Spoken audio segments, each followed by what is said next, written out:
This is episode 20 of Your Senior Moment. I'm Keith Senior, and today we're going to be talking about sulfur. I invite you to click on our link tree in the bio. You can see that what we're involved in and what we do, and you can also use the links to jump to areas that interest you. Today, we are crossing the line month to date 400 calisthenics that we've done so far this month on our journey to 620, the goal for the month, 27,290 for the year. Crossing the 400 mark today, can't believe it. Episode number 20. Okay, so I'm going to go up the down staircase today, kids. So I start with my gratefulness moment. My gratefulness moment is these little stick matches. If you can see that, just a little stick match. So I'm out on the patio earlier in the week and lighting a lovely cigar with a stick match. I'm looking at the end and I got to thinking about sulfur and where does it come from. So I just did a little research on sulfur for you. I know that you're going to be thrilled to hear about this, and trust me, I'm going to bring it home. So the Encyclopedia Britannica says sulfur is a non-metallic chemical element belonging to the oxygen group. Atomic number 16, it's one of the most reactive of all the elements. It reacts with all metals except for gold and platinum. Millions of tons are produced each year, mostly for the production of sulfuric acid. And while we associate sulfur with that smell of rotten eggs, the truth is that pure sulfur is tasteless and odorless. So, humans have been using sulfur from the beginning of time. Sulfur was used as a pigment in cave paintings because of its natural yellow color. Sulfur was used in one of the first recorded instances of medication as a tonic. The Egyptians used sulfur in religious ceremonies 4,000 years ago. They created sulfur dioxide and used it to bleach cotton. Sulfur is found in everything: gas, coal, metal ores, and in our bodies. Now, according to the U.S. National Library of Medicine, National Institute of Health, sulfur, after calcium and phosphorus, is the most abundant mineral element found in our body. Who knew? It's critical to our health, and we get it almost exclusively from proteins. Furthermore, of the 20 amino acids naturally present in proteins, only 2 of them contain sulfur. So this important nutrient that we need, that we only get from proteins, only get from the amino acids that are found in proteins, only 2 of those contain sulfur.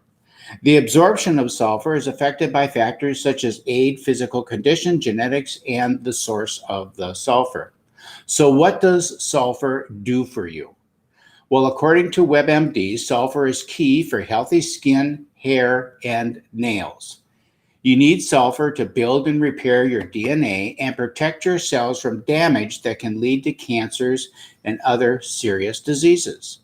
Sulfur also assists your body to metabolize food and contributes to the health of your tendons and your ligaments. So, who knew how important that was?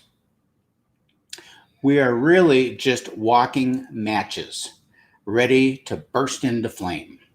Sulfur is part of my daily supplementation. While I eat a lot of proteins, the odds are 18-2 against that the amino acids that I will eat contain the sulfur that I need to maintain my beautiful glow. So all of this came from just looking at a match and being curious about the match head and about that sulfur. All right. So now we're going to do our, gee whiz, 400. I can't even believe it. We're at 400 already. Next month, we're going to go to 30. We talk about that. I don't know about you, but I've done the 30, 30, 30, and trust me, it's a little bit of an upgrade from doing 20. As we go on, after 12 months, we're going to be doing 100, 120, 130 calisthenics a day. You're going to want to probably break that up into different segments because, first of all, it just starts taking a lot of time. And the shorter amount of time you can do it, the easier and better it is. Remember, the goal is the daily amount of push-ups and calisthenics, not necessarily doing them all in one run. You can do them all in one run. That'd be super duper, but you don't have to. And so I was just thinking about, well, gee whiz, when we get to 100, how are you going to do it?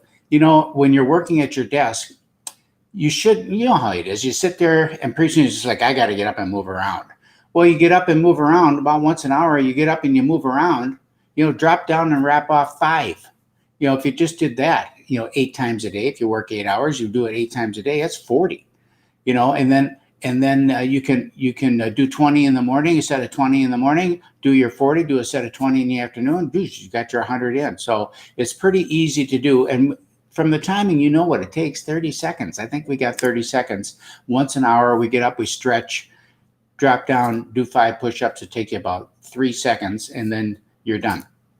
Okay, so that's that. Let's wrap off 20 right now and get them done, and then I got to go out to Shorewood and list a house out there. So 20, let's do it. Woo! 1, 2, 3, 4, 5, 6, 7, 8, 9, 10, 11, 12, 13, 14, 15, 16, 17, 18, 19, 20. Okay. Sometimes I put my feet together real tight, and sometimes I put them apart. I've noticed that when they're apart, of course, I'm a little more stable. When they're together, it's a little more difficult because I'm getting a little tipsy and I use different muscles. Maybe I'll get big arms and shoulders that way. I doubt it. All right, remember, it's young living or assisted living, and you can make your home a healthy home, but it all starts with you. And the older you get, the longer you want to live. We'll see you tomorrow.